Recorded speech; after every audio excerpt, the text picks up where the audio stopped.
एक ऐसा योद्धा जिसे इतिहास के पन्नों में दबा दिया गया, एक ऐसा योद्धा जिसने पांडव सेना में विध्वंस मचा दिया था, जिसे हराने के लिए कौरव और पांडव को एक दूसरे का साथ देना पड़ा था और उसने सबको अकेले ही हरा दिया था। उसने अपने बाणों से भीम को इस कदर घायल किया था कि उसका वध करने के लिए भीम को अर्जुन के शरण में जाना पड़ा। हम बात कर रहे हैं कर्ण के पुत्र वृषसेन की। महारथी कर्ण को कौन नहीं जानता। इनमें इतना पराक्रम था कि इन्हें देवता भी परास्त नहीं कर सकते थे। कर्ण के तरह ही कर्ण के पुत्र वृषसेन भी महापराक्रमी थे, लेकिन इस महान योद्धा के वीरता को कभी भी टीवी सीरियल में नहीं दिखाया जाता है। इसलिए आज के इस वीडियो में हम आपको वृषसेन की पराक्रम के बारे में बताएंगे। तो दोस्तों, अगर अभी तक आपने हमारे चैनल को सब्सक्राइब नहीं किया है तो अवश्य कर ले। तो चलिए दोस्तों, अब करते हैं ज्ञान की बात। वृषसेन कर्ण के ज्येष्ठ पुत्र थे। अपने पिता कर्ण के साथ महाभारत युद्ध के 11वें दिन वो युद्ध करने उतरे थे। बिना किसी के सहारे उन्होंने पांडव पक्ष के सारे योद्धाओं का सामना किया।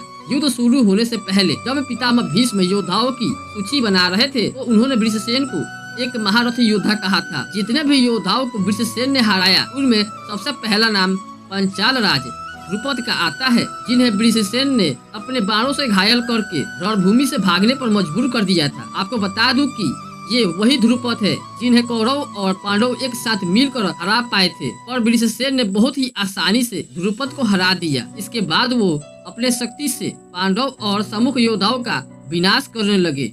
इतना ही नहीं, महाभारत युद्ध में वृषसेन ने द्रौपदी के 5 पुत्र, जिन्हें उप पांडव भी कहा जाता है, उन्हें भी हराया था। वृषसेन इतना पराक्रमी थे कि उन्हें हराने की क्षमता पांडव पक्ष में बहुत कम योद्धाओं के पास ही था। इस बात का प्रमाण वृषसेन का वध है।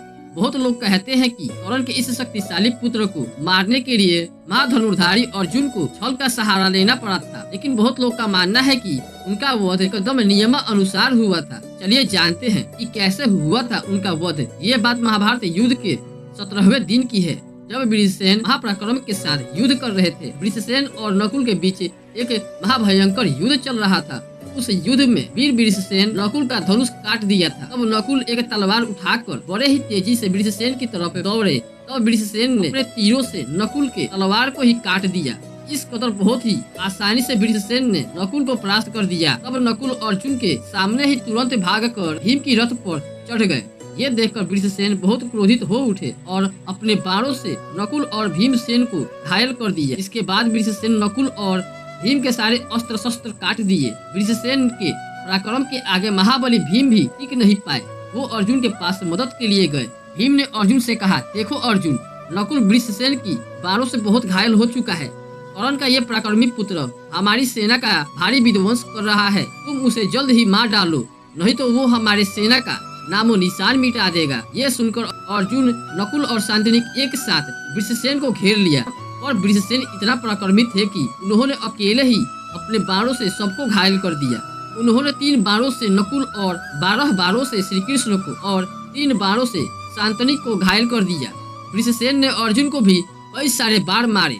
वृषसेन का पराक्रम देखकर सारी कौरव सेना वृषसेन का जय जयकार करने लगी। वृषसेन से घायल होकर अर्जुन बहुत क्रोधित हो उठे। उन्होंने वृषसेन पर 10 बार छोड़े, जिनमें से उनका धनुष दोनों भुजाएं और मस्तक कट गया। वृषसेन और अर्जुन का युद्ध देखकर आपको क्या लगता है? अर्जुन ने छल से वृषसेन का वध किया था?